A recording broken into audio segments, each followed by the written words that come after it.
Irmãos, dando sequência na exposição do Evangelho de Mateus, eu os convido a abrirem suas Bíblias comigo no capítulo de número 13. Mateus, capítulo de número 13. No nosso boletim, irmãos, o texto ele vai até o versículo de número 33. Mas esse foi um texto que, ao longo do tempo em que eu estava estudando, eu tive muita dúvida acerca da melhor perícope, ou seja, a melhor porção do texto para pregar. E eu cheguei à conclusão que a melhor porção do texto para pregar era pregar o capítulo inteiro, ou até o versículo 53, pelo menos, porque ali Jesus termina as parábolas nesse capítulo, e o texto encerra no versículo 53, dizendo assim: tendo Jesus proferido estas parábolas, retirou-se dali. Parar no versículo de número 33, achei que não seria o melhor, mas para que nós então pudéssemos fazer uma exposição mais adequada, achei que o melhor então seria que nós fôssemos hoje até o versículo de número 23. Então nós vamos ver nesta noite apenas o texto que narra a parábola do semeador e a sua explicação. Nós vamos ver apenas esta parábola e na outra semana, se Deus assim nos permitir, nós iremos então até o final do capítulo, até o versículo de número 53, onde nós vamos encerrar o capítulo de número 13. Vamos até o verso 53 e encerraremos o capítulo de número, ou essa porção dentro do capítulo de número 13. O texto que nós temos diante de nós, irmãos, é certamente um texto muito rico.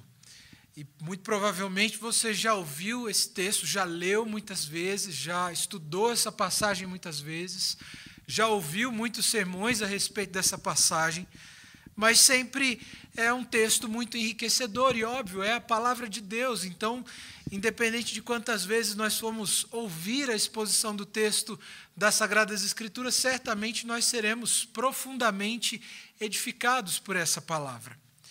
E entendo que talvez uma sentença ou um tema que nós poderíamos dar a essa passagem, entendendo que ela definiria bem aquilo que o texto nos apresenta aqui como o seu propósito, aquilo que o texto nos mostra, é a respeito da autoridade do Senhor para revelar e para ocultar os mistérios de Deus. Você talvez não tenha pensado a respeito disso, ou talvez já, mas olhar para essa passagem, olhar para esse texto, é pensar a respeito da autoridade do Senhor, é pensar a respeito da autoridade do próprio Jesus Cristo em revelar os mistérios de Deus, ou revelar a verdade, e também a sua autoridade para ocultar a verdade. Eu gostaria, irmãos, que ao final dessa mensagem, nós ao menos tivéssemos a compreensão daquilo que o texto nos diz, e entendo que esse seria um bom resumo acerca da passagem. Ou seja, aqueles que ouvem a pregação do Evangelho e recebem o Evangelho com consciência e alegria, são abençoados, são bem-aventurados. A ideia de felizes, como algumas versões traduzem a expressão bem-aventurada, ela não é uma expressão muito adequada. Bem-aventurado, no texto grego, dá a ideia de algo muito maior do que simplesmente alguém feliz, mas é a ideia de alguém que é sobremodo abençoado por Deus. Mas o texto vai nos mostrar aqueles, no entanto, que rejeitam o Evangelho, têm o próprio Evangelho como seu juiz. Lembra que o próprio Senhor Jesus vai dizer assim: eu não vim para julgar, vocês têm quem julguem vocês. A própria palavra vos julga. E o texto então nos mostra isso.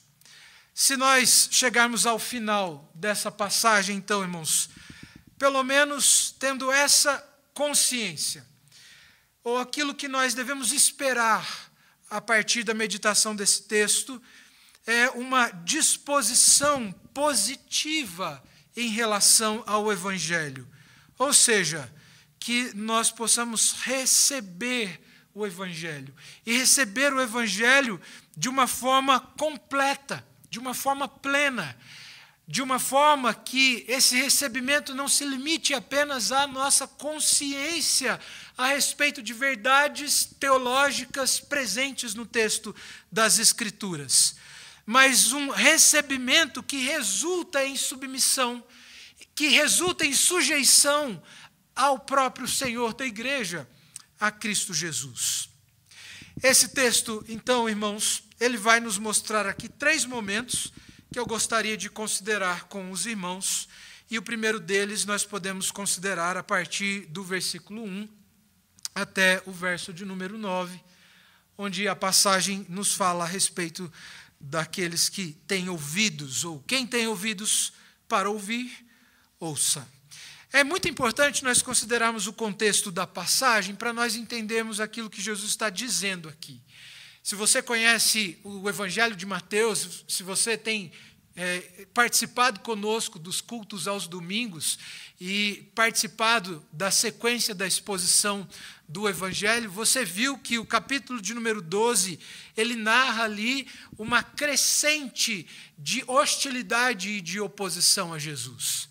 Nós vimos que essa hostilidade, ela não só começa no capítulo 12, mas ela tem ali momentos em capítulos anteriores, mas ela atinge o seu ápice no capítulo de número 12. Agora, perceba que a nossa tendência em olhar para o capítulo de número 12 e considerar ali a hostilidade ou a oposição a Jesus, é considerar a hostilidade dos judeus em relação a Jesus. Principalmente no momento em que eles vão dizer que Jesus estava expulsando o demônio pelo poder do maioral dos demônios ou pelo poder de Belzebu. Mas o capítulo ele termina mostrando que não apenas os fariseus estavam fazendo oposição a Jesus, mas a sua própria família. Perceba que sua mãe e seus irmãos haviam ido até a presença de Jesus para prendê-lo, porque julgavam que Jesus estava fora de si.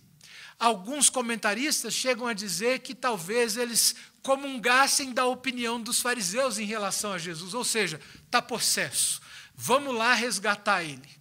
A oposição, a hostilidade a Jesus, então, ela atinge uma dimensão tão grande ao ponto de que sua própria família começa a persegui-lo ou a ser hostil em relação ao seu próprio ministério. Talvez você nunca tenha pensado em Maria como alguém que estivesse fazendo oposição ao ministério de Jesus. Mas no momento em que ela vai até Jesus para prendê-lo, é isso que ela faz. Oposição, hostilidade ao ministério de Cristo Jesus. Versículo, então, de número 1, ele começa da seguinte forma: naquele mesmo dia, a ideia aqui no original dá a ideia de que não apenas naquele mesmo dia, mas naquele mesmo instante, quando o texto diz assim: saindo Jesus de casa, assentou-se à beira-mar e grandes multidões se reuniam perto dele. Portanto, o texto que nós lemos aqui, ele está situado num contexto de hostilidade e de oposição a Jesus. Jesus não está aqui num ambiente onde ele é recebido pelas pessoas. Talvez você pense que não é bem assim. Isso porque no capítulo 12, verso 46, por exemplo, Jesus está cercado de uma grande multidão. O versículo 13 nos mostra que haviam ali multidões que se reuniam perto dele. Mas se você considerar o contexto anterior, você vai poder perceber que Jesus não é tão favorável assim às multidões.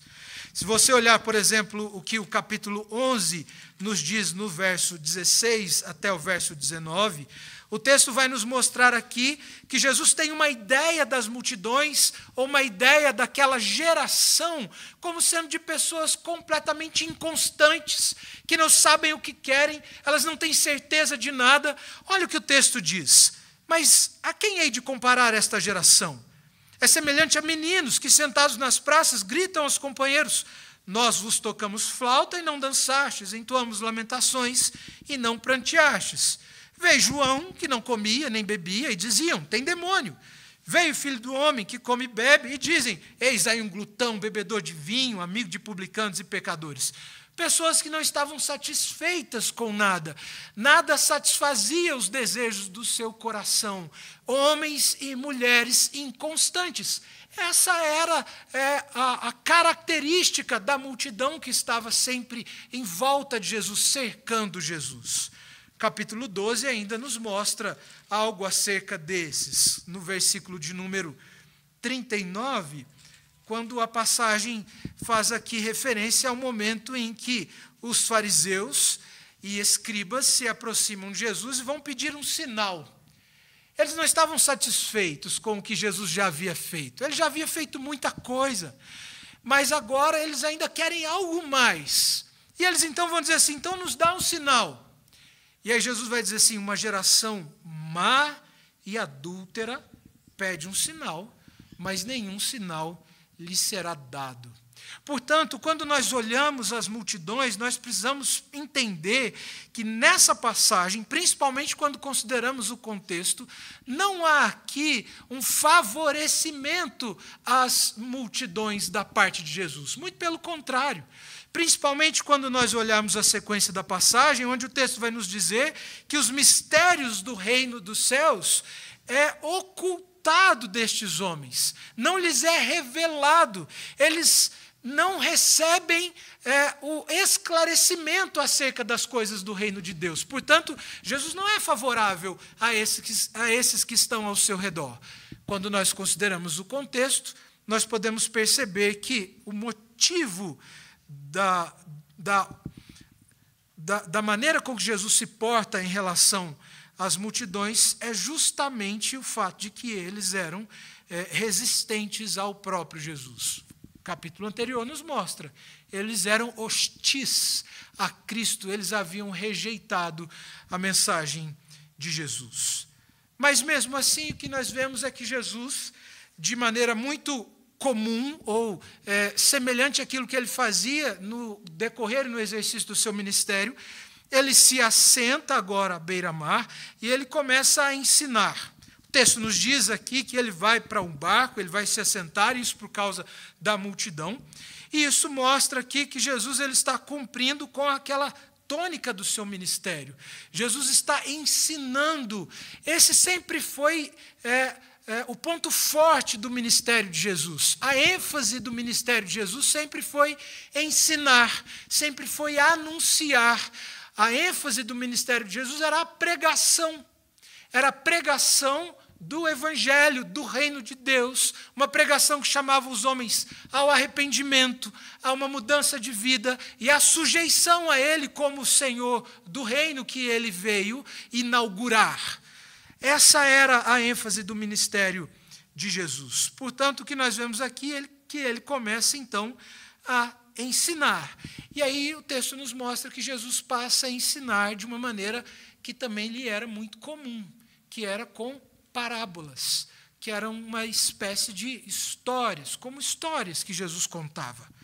As parábolas, e nós vamos poder perceber isso ao longo do capítulo 13, nos outros momentos em que tivermos oportunidade de meditar nessa passagem, que essencialmente elas desrespeitam ao reino de Deus. Elas tratam a respeito do reino de Deus. E, na sua maioria, elas tratam a respeito de questões escatológicas, ou seja, elas apontam para o futuro. Elas apontam para a segunda vinda de Cristo, ou o dia em que o Senhor virá para salvar aqueles que o receberam, mas para condenar aqueles que o rejeitaram. A essência, ou basicamente aquilo de que as parábolas, essas histórias que Jesus contava, histórias, na sua maioria, curtas, com um ponto central, elas tinham um aspecto escatológico, ou seja, elas apontavam para o reino de Deus. Agora, como não é diferente nas outras parábolas, e nesta, como nós podemos ver, Jesus então começa falando a respeito da parábola do semeador, ou como é conhecida. Nós temos uma tendência, talvez, muito grande de olhar para esse texto e entender que a ênfase aqui é no semeador.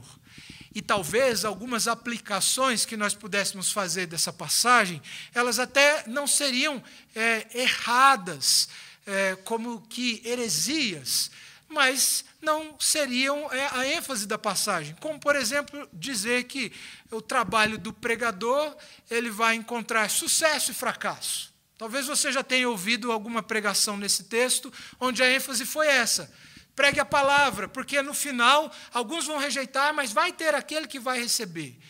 Isso não é uma mentira, isso é uma verdade nas Escrituras, mas isso não é aquilo que o texto está nos comunicando. Se você considerar a passagem, você vai poder perceber que a ênfase aqui é nos diferentes tipos de solo que recebem a semente. Ou seja, nos diferentes tipos de pessoas que ouvem o Evangelho. Na terceira parte do texto, a partir do versículo 19, você vai poder perceber que diversas vezes, ou mais especificamente, por 4 vezes o texto vai fazer referência àqueles que ouvem.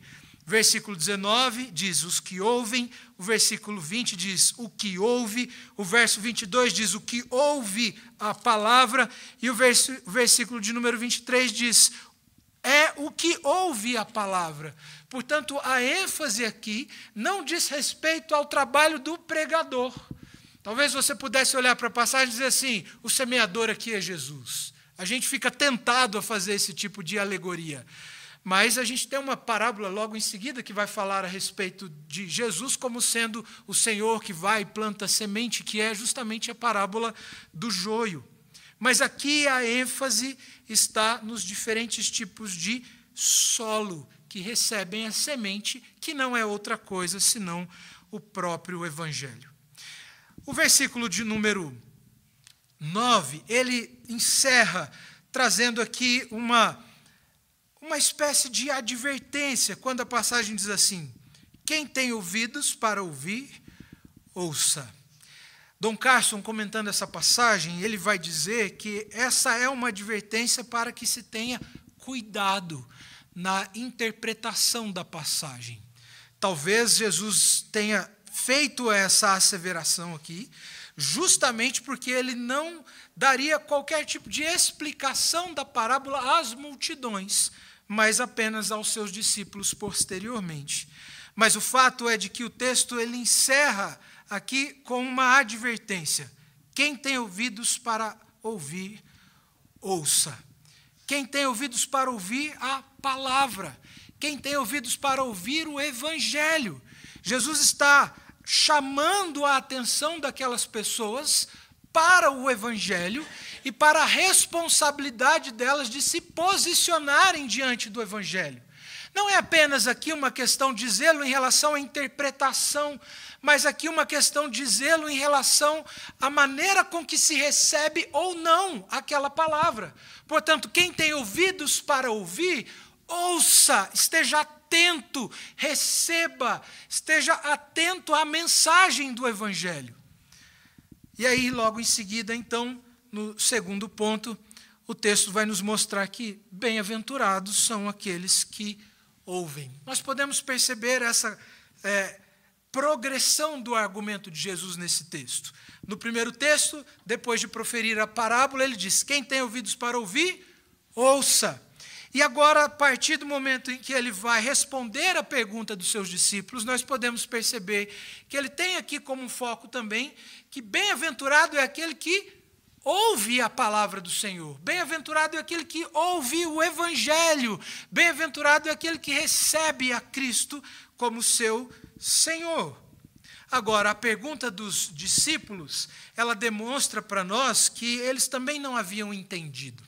Então, perceba, a diferença dos discípulos em relação às multidões não era o fato de que eles eram mais capazes no que diz respeito ao entendimento do Evangelho. Isso é muito importante, irmãos. Normalmente, como cristãos, e principalmente presbiterianos ou cristãos de tradição reformada, nós temos a tendência do perigo do orgulho. E isso é algo com o qual nós devemos lutar. E o orgulho está muitas vezes no fato de que nós supomos que nós recebemos o Evangelho por causa da nossa própria capacidade de assimilar a verdade. Mas o que Jesus vai dizer aqui aos seus discípulos quando eles trazem para ele a seguinte pergunta: por que você está falando para eles por parábolas? A pergunta aqui é óbvia, eles não haviam entendido também. Se eles houvessem entendido, não haveria necessidade de Jesus explicar a parábola a eles. E posteriormente, quando Jesus prega também por parábolas, eles vão agora, ao invés de dizer por que você prega por parábolas, eles vão pedir a explicação da mesma. Portanto, eles pedem a explicação, não porque assim, olha, nós entendemos, eles não, então explica para eles. Mas eles perguntam porque eles não haviam entendido. A resposta de Jesus vai mostrar, portanto, que a autoridade de revelar ou ocultar a verdade está no Senhor. Ele revela a quem Ele quer e Ele oculta a quem Ele quer. Portanto, é isso que o texto nos diz a partir do versículo 11, quando a passagem diz assim: ao que respondeu, porque a vós outros é dado conhecer o quê? Os mistérios do reino dos céus, mas àqueles não lhes é isso concedido. A vós outros, aos discípulos, àqueles, às multidões. E de uma maneira talvez mais abrangente, nós podemos nos referir aqui aos judeus. Aqueles para quem o Senhor veio, mas que todavia o rejeitaram. Agora, a passagem vai nos mostrar algo interessante, porque talvez a pergunta que fica para a gente é a seguinte: por que Deus haveria de ocultar a verdade de alguém? Talvez fique no seu coração a angústia, porque você pode estar pensando assim: poxa vida, mas e se eu quiser conhecer, Deus não vai revelar? Deus não vai me dar um entendimento acerca da sua verdade? Mas olha como é interessante que o texto vai dizer aqui. Porque ao mesmo tempo em que a passagem ela nos fala a respeito da soberania de Deus, de agir como bem entende, o texto vai mostrar a responsabilidade do homem diante da pregação do Evangelho. E de um modo muito simples, nós vamos ver isso na passagem, o texto vai dizer que o Senhor revela aos seus discípulos a verdade, mas oculta dos demais a verdade, porque eles assim o rejeitaram. Por que o Senhor está ocultando a verdade das multidões ou dos fariseus? Porque eles rejeitaram a palavra. Eles não querem essa palavra. Nós podemos ter muita segurança no nosso coração, irmãos, porque qualquer que anseie pelo Evangelho e queira de fato um conhecimento do Senhor e desenvolver um relacionamento com Ele, a esse o Evangelho não será negado. O conhecimento da verdade não vai ser negado àqueles que querem esse conhecimento de forma honesta. Mas o conhecimento aqui é negado àqueles que já haviam rejeitado a verdade. Olha o que o texto vai dizer a partir do versículo 13. Por isso lhes falo por parábolas, porque vendo não veem, e ouvindo não ouvem, nem entendem. De sorte que nele se cumpre a profecia de Isaías: ouvireis com os ouvidos, e de nenhum modo entendereis. Vereis com os olhos e de nenhum modo percebereis. Verso 15 esclarece a questão, quando o texto diz assim: porque o coração deste povo está endurecido, de mau grado ouviram com os ouvidos e fecharam os olhos, para não suceder que vejam com os olhos, ouçam com os ouvidos, entendam com o coração, se convertam e sejam por mim curados. Ou seja, quando a palavra lhes foi anunciada, eles a rejeitaram. Eles taparam os ouvidos, eles fecharam os olhos, porque eles não a quiseram. É por isso, portanto, que o conhecimento salvífico da verdade estava sendo ocultado deles. Eu estava conversando com a Cíntia sobre esse texto e me veio à mente uma criança que, quando às vezes está sendo exortada pelo pai, bota a mão no ouvido e fica assim, lá, lá, lá, lá, lá, lá, lá. Fecha o olho, tampa o ouvido, fica fazendo um barulho, porque ela não quer saber de repreensão, ela não quer saber de exortação, ela não quer saber se ela está errada ou não, ela simplesmente rejeita a palavra. Talvez você já tenha feito isso quando criança, ou alguma criança já tenha feito isso com você, e você morreu de raiva. Mas é isso que está acontecendo aqui. Você já pensou que Deus agindo com graça e misericórdia, envia o seu Filho, Deus se encarna e ele vem anunciar a verdade e o povo bota a mão no ouvido, fecha o olho e fica lá. Você já pensou nisso? Portanto, o que o texto está mostrando para mim, ou para nós aqui, é que não há injustiça da parte de Deus, mas a verdade está sendo oculta daqueles que já haviam revelado. E aí o texto vai fazer aqui uma referência ao livro do profeta Isaías. No capítulo, e nós estudamos Isaías há pouco tempo, no capítulo de número 7 do livro do profeta, há algo que descreve a nação como um todo, na atitude de um rei chamado Acás. Acás foi um mau rei. E o texto nos diz que a Acás havia sido feita uma promessa por parte de Deus de libertação. E Deus, sabendo da fragilidade da fé de Acás, promete um sinal. E diz a ele assim, olha, pede um sinal que eu vou dar. Pede um sinal de que eu vou cumprir a minha palavra e eu vou dar a palavra. E eu vou dar o sinal como uma prova de que eu vou libertar e livrar vocês. Mas aí o texto nos mostra que Acás diz assim, não pedirei. Essa é a palavra de Acás.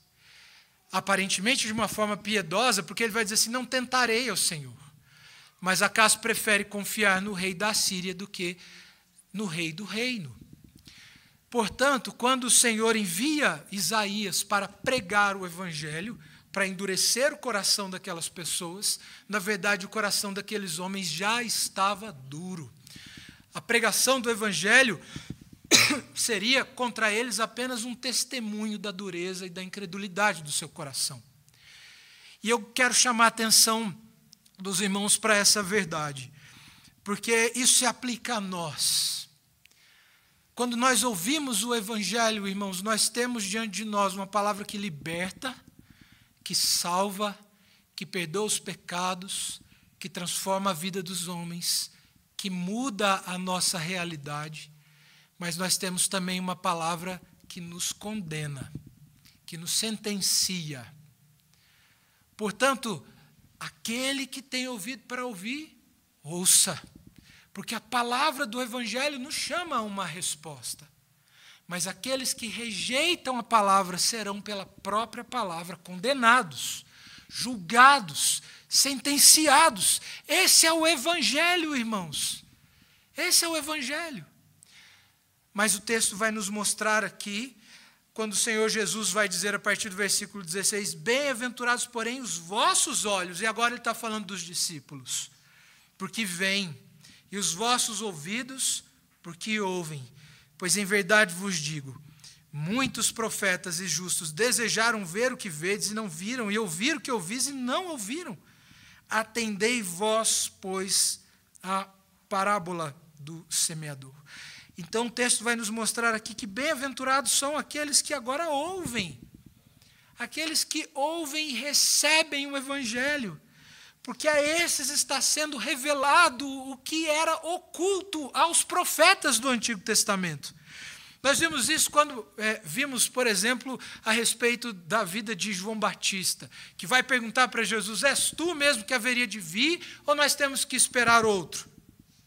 E aí nós chegamos à conclusão que nós temos hoje mais privilégios do que João Batista, porque temos mais conhecimento a respeito dos eventos da redenção que o próprio João. João não viu Jesus ser morto, João não viu Jesus ressuscitar, João não viu Jesus ser assunto aos céus, e nós vimos isso tudo através da revelação das Escrituras. E é isso que o texto fala a respeito do conhecimento que é revelado aos discípulos através da própria vida de Jesus. Quais são os mistérios do reino dos céus, irmãos? É o próprio Cristo, é a manifestação do próprio Cristo. Portanto, hoje, no que diz respeito às questões de céu e inferno, vida e morte, nós não precisamos de mais nada, porque tudo aquilo que nós precisávamos conhecer já nos foi revelado. Não há mais mistérios a desvendar. O mistério a ser revelado é o próprio Cristo Jesus. E esse o foi na sua encarnação e no exercício do seu ministério. E aquilo que os fariseus, bem como as multidões estavam rejeitando, era justamente esses mistérios. Aquilo que os profetas no Antigo Testamento viam apenas em parte, mas nós hoje podemos ver com clareza. Eu gosto muito de uma ilustração que um teólogo chamado Abraham Kuyper faz quando ele fala a respeito da diferença do Antigo Testamento e do Novo Testamento. Ele diz que o Antigo Testamento é uma sala toda mobiliada, todos os móveis estão lá. Pensa na sala da sua casa, tem lá o sofá, tem lá a televisão, tem um rack, tem um vaso com uma planta, toda mobiliada, tem os quadros, tem os enfeites, está tudo lá.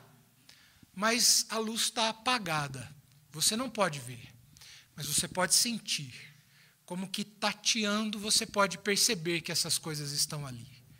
Abraham Kuyper vai dizer que o Novo Testamento é a mesma sala, com os mesmos móveis, mas agora a luz está acesa. Portanto, aquilo que estava oculto nos é revelado na pessoa do Filho.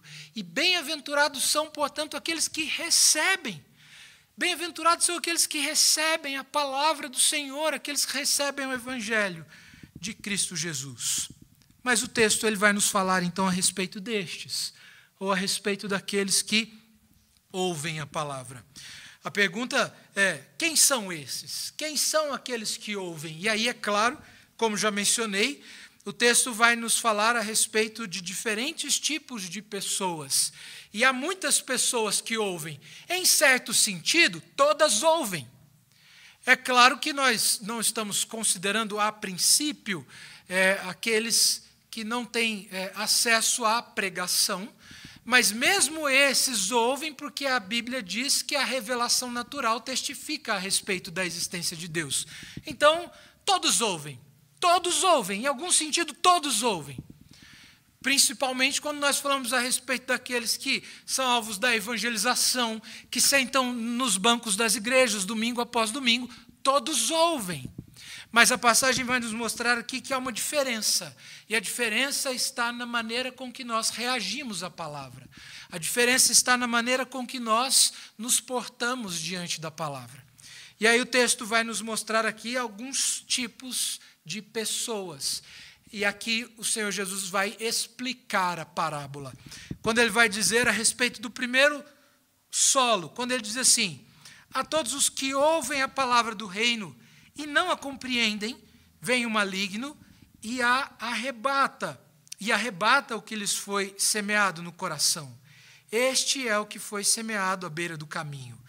E aí, então, nós podemos entender, irmãos, que entendimento aqui diz respeito a recebimento do Evangelho. Lembra que nós mencionamos o fato de que a verdade estava sendo oculta daqueles que haviam rejeitado, mas que a revelação estava sendo concedida àqueles que haviam recebido? Entendimento aqui no texto não diz respeito à capacidade intelectual de conceber as coisas. Porque, óbvio, se fosse assim, então nenhum de nós poderia entender o Evangelho. Até porque a Bíblia diz que as coisas espirituais, elas só se discernem espiritualmente. Então, por mais que a gente possa ser inteligente, por nós mesmos, nós não podemos entender o Evangelho. Nós podemos até conhecer, mas entender não. Portanto, quando o texto nos fala aqui a respeito daqueles que não entendem ou não compreendem, o texto está fazendo uma referência àqueles que haviam rejeitado. E aí o texto vai dizer, vem o maligno e arrebata o que lhes foi semeado no coração. Este é o que foi semeado à beira do caminho. O segundo texto, verso 20, diz assim, o que foi semeado em solo rochoso, esse é o que ouve a palavra e a recebe logo, com alegria, mas não tem raiz em si mesmo, sendo antes de pouca duração. Em lhe chegando a angústia ou a perseguição por causa da palavra, logo se escandaliza. É muito interessante nós considerarmos o texto, quando ele vai falar aqui a respeito da palavra que foi semeado em solo rochoso, e essa morre logo porque não tinha raízes em si mesmo. E eu entendo, irmãos, que talvez, e entendam o que eu vou dizer, uma das coisas que mais falta na nossa sociedade, em nós, nos crentes, de modo geral, são raízes. São raízes. E quando eu falo a respeito de raízes, irmãos, eu estou falando a respeito de solidez. Eu estou falando de homens e mulheres que não são volúveis, que não são inconstantes, mas que sabem o que querem. Nós podemos ver isso quando nós consideramos a frequência com que as pessoas trocam de igreja. Você ver hoje dentro de uma igreja uma pessoa que está ali há 10 anos é uma raridade. É uma raridade. Porque as pessoas não têm raízes mais. Elas vão para onde o vento toca. E nós precisamos de pessoas com raízes. Nós precisamos de homens com raízes. Nós precisamos de mulheres com raízes. E quando eu falo a respeito disso, eu estou falando a respeito da necessidade de valorizar as nossas tradições. E quando eu falo de tradição aqui, eu estou falando da teologia, da palavra de Deus. Nós precisamos ser diferentes daquilo que Jesus vai condenar naquela geração. Pessoas que não sabiam o que querem. O que eu vou dizer dessa geração? Vem João Batista, não satisfaz. Vem Jesus, não satisfaz. Canta um cântico fúnebre, não está bom. Canta um cântico de alegria, não está bom. Você já percebeu que nós vivemos esse momento? Nada nos agrada, nada está bom para nós. Na nossa igreja, a igreja que a gente frequenta, nada está bom.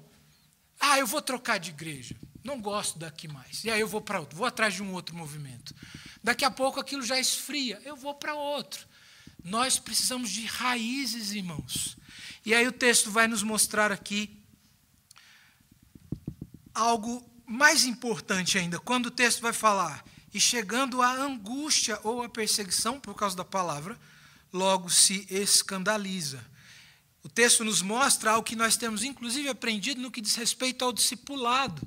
Ou seja, crentes sofrem. E em momento nenhum Jesus diz o contrário.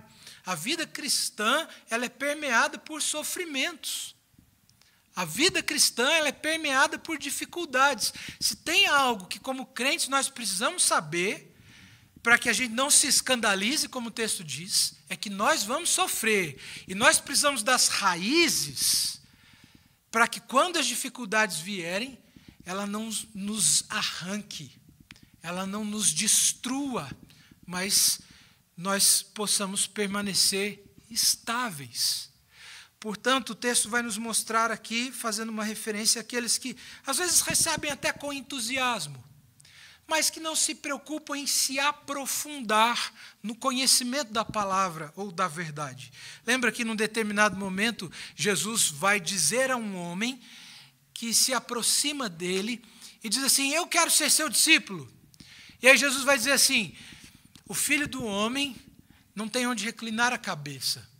Jesus não está ali esfriando ou jogando um balde de água fria naquele homem, mas Jesus está levando aquele homem a refletir a respeito da essência do discipulado. Ou seja, ser crente é sofrer. Pelo menos aqui.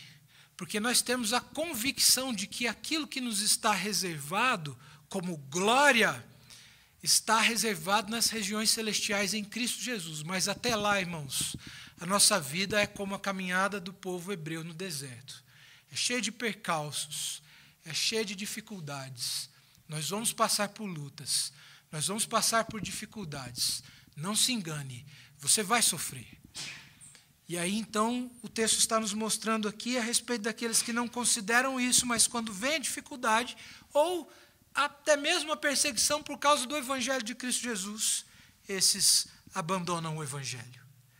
E aí o texto vai nos mostrar aqui um terceiro tipo de pessoa, quando faz assim, quando diz assim, o que foi semeado entre os espinhos é o que ouve a palavra, porém os cuidados do mundo e a fascinação das riquezas sufocam a palavra e fica infrutífera.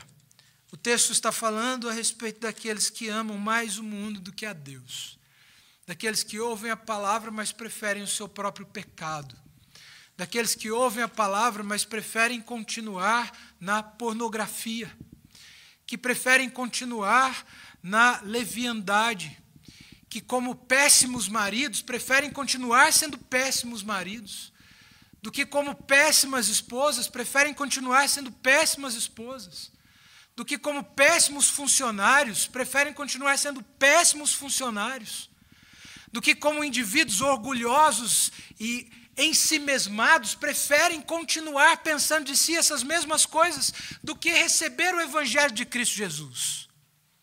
O Evangelho nos chama a uma mudança, mas nós amamos mais a nós mesmos. Nós adoramos mais a nós mesmos do que a Deus. Essa é a maior realidade. Nós pensamos apenas nos católicos romanos como idólatras, mas nós devemos lutar contra a idolatria que nasce no nosso próprio coração. Você já pensou que você pode ser um idólatra de si mesmo, porque quando é confrontado pela palavra, ao invés de mudar, prefere continuar na prática do pecado e prefere rejeitar o Evangelho? Você já viu que há pessoas que agem assim? Que quando confrontadas pela palavra, elas preferem permanecer no pecado e abandonam a igreja ou rejeitam a palavra do que mudar e melhorar de vida, e melhorar o relacionamento familiar, e melhorar o relacionamento no trabalho, em qualquer ambiente que seja. Mas aqueles que ouvem a palavra, mas que os cuidados do mundo e a fascinação das riquezas sufocam a palavra, e ela fica, portanto, infrutífera. Mas o texto nos fala, irmãos, sim, a respeito daqueles que recebem. E a palavra nos diz assim: mas o que foi semeado em boa terra é o que ouve a palavra e a compreende. Perceba, ouvir a palavra é receber a palavra. Compreender a palavra é entender que nós somos alvos da graça de Deus. Que, sendo Deus aquele que tem autoridade para revelar e para ocultar, aprove a Ele, nos seus eternos decretos, dar-se a conhecer a nós. E esse conhecimento, irmãos, é o conhecimento que pode transformar as nossas vidas. Esse é o conhecimento que pode mudar a realidade da nossa existência. Esse é o conhecimento que nos encoraja a enfrentar as dificuldades, não porque elas vão acabar, porque elas não vão, mas porque nos mostra que há um tesouro reservado para nós, e que esse tesouro não está aqui, mas ele está em Cristo Jesus. Portanto, quando nós pensarmos a respeito do reino dos céus, e pensarmos a respeito da sua palavra, nós precisamos pensar sobre como nós temos ouvido o Evangelho, tendo em vista que cabe a nós responder a essa palavra. E a pergunta que eu faço a cada um de nós é a pergunta que eu faço a mim: que tipo de solo você é? Como é o seu ouvido? Todos nós ouvimos, mas como nós respondemos a essa palavra? Como nós respondemos à pregação do Evangelho? Deus nos ajude, irmãos, a respondermos positivamente, e que essa resposta seja muito mais do que um assentimento intelectual, mas seja uma submissão e uma sujeição total ao Senhor da igreja, a Cristo Jesus. Que Deus nos abençoe.